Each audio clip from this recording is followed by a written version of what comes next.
حصريا على فرقة عدول.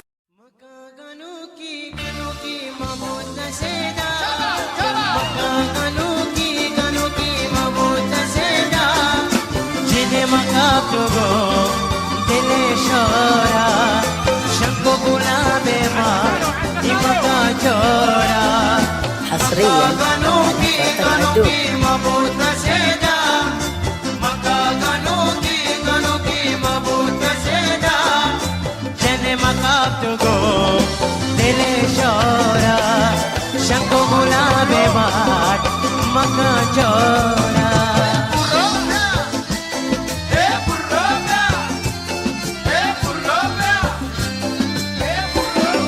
ما شاء الله بلوچة يعيشون بلوچة.